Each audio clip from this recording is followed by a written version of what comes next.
This is the Anglesey and Fens Life Project. We've got a European grant, quite a lot of money, £3.5 million, which we're spending on restoring damaged and degraded fen sites. I don't know if you know the difference between a fen and a bog. A fen gets its water from underneath. It's the springs moving in from around us, the upwelling of water coming underneath. A bog gets its rain from above, and it's rain. So where we are, we're stood on the edge of a fen.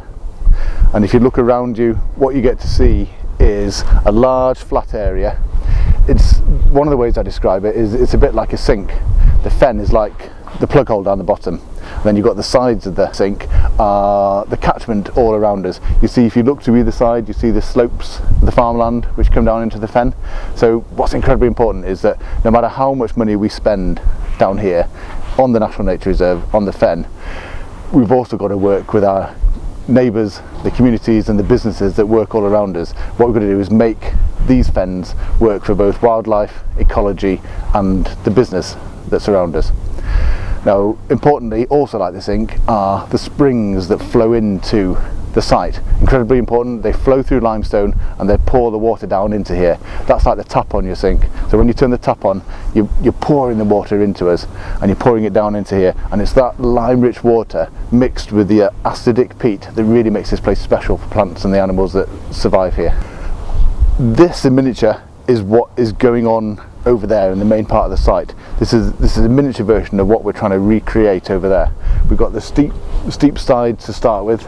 We've got all these sedges, and then as we move down across the exposed marl here, which is the calcium carbonate which gets deposited from the lime-rich springs as they flow across the site, we've got little tussocks of black bogrush just starting to come up. This is it.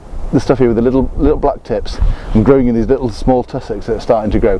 This is the big alkaline fen indicator. It's the big European species. This is the really rare species that we're looking for, and it defines how well the habitat is doing. And then as we move down through the marl here, we move down lower, the site grades out much more level. You start to see a flatter, more pools arising and a slightly different type of vegetation. Unfortunately, we're here in November. It's not the best time to see a fen, but if you come back here in May or June, the whole place is alive. It's alive with damselflies and dragonflies. There's all sorts of things here. There's fly orchid, butterfly orchid, and maybe 10 or 12 other orchid species, along with a whole raft of other species that are out here. Okay, well, we're standing on the edge of Cai Gwyn, which is the large peat stripping area which has been included in the Anglesey and Fens Life project, and it's a spectacular expanse behind me, amounting to around about 4.5 hectares of stripped peat. Originally this surface was quite heavily affected by agricultural drainage and by agricultural modification, and it's ended up leaving the peat kind of high and dry really, and remote from its all-important groundwater influence.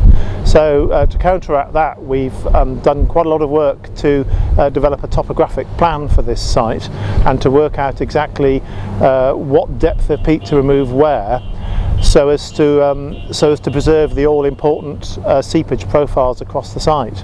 So the total cut depth varies from about 10 centimetres to 60 centimetres across the site, amounting to an extraction volume of the order of 21,000 cubic metres.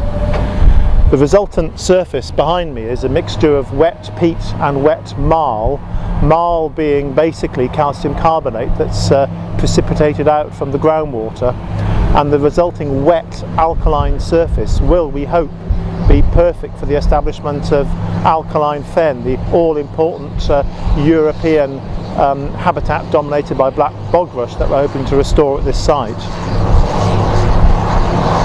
What we've got here is a series of dip wells. These are tubes which we put into the peat body to measure the water table now that we've scraped the top layers of soil. And as you can see in the first one, which is closest to the agricultural drainage ditch, the water level is about 18 inches below the surface, and as we go in that direction, the water table gets higher and higher, and what we're hoping to do by putting the piling in is to see what effect the piling will have on the wetness of this area, of this part of the bog. And in the distance we can see Pete, who's putting another dip well into the peat bog, or the fen, and that's to measure the water table even further out into the fen.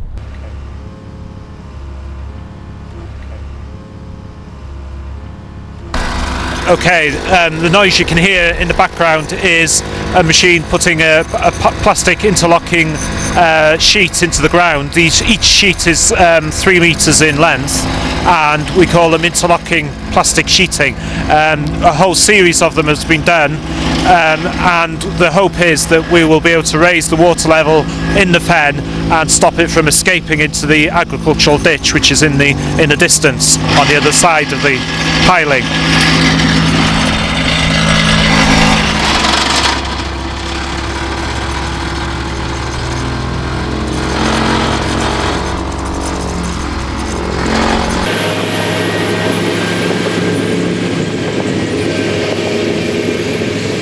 On some parts of the nature reserve where we're not carrying out the excavation, some of the best types of alkaline fen vegetation are found in ancient peat cuttings, hand dug sections that were dug for people to use the peat for burning or for spreading on the land. So during this excavation we've taken the opportunity to replicate some of the old peat cuttings, and what you see here is a narrow rectangular area where the reason we designed it like this is partly to minimise the wind damage and the wind erosion factor. As you can see, today it's a very windy day, but there's actually very little movement on top of the water.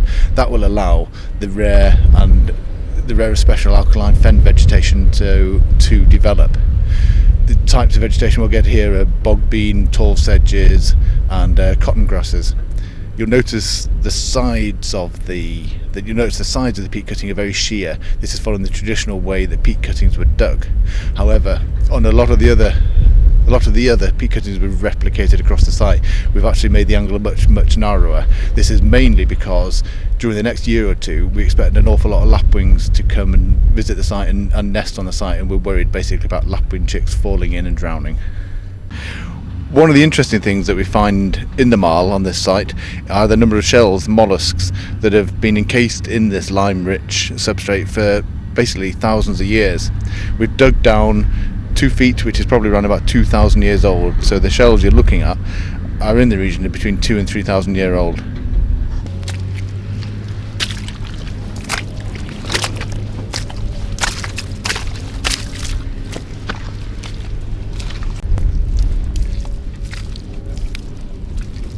As well as 2,000 year old shells, we've also unearthed a 2,000 to 3,000 year old birch tree. The remnants of the tree you can see here. The peat preserves the tree, stops it from rotting away, and also dyes it a very dark black colour. One good thing is that finding this tree is that there's only one of them in the whole excavation site. That means that this place has always been a wetland, it's never been a woodland, and there would have been individual trees dotted around across the site, just like you're seeing now across the undamaged fen in the distance.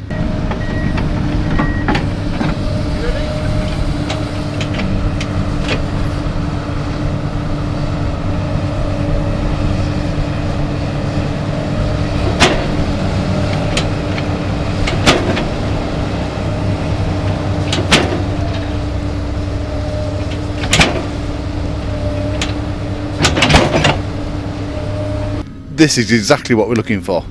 Here you can see a really thick band and a thick seam of marl.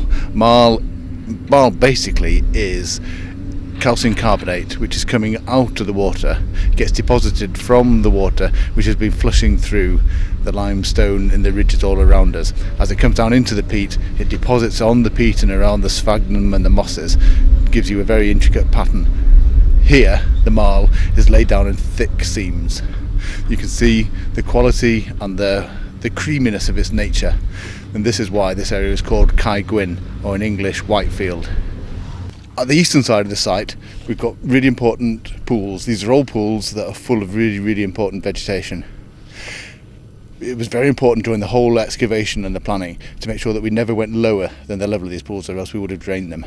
So here you can see the old pools Then if you turn here, you can see the new pools that we're creating on the dugout surface. In this pool, what you can see, you don't need to worry, it's not hydraulic fluid and it's not oil. It's actually an iron bacteria, an iron rust bacteria coming out of the peat. The simple way to demonstrate this, or to test this yourself when you're out and about on the bogs or the fens, put your finger into it. If it breaks up into platelets, you know it's fine. If it keeps the film, it's an oil.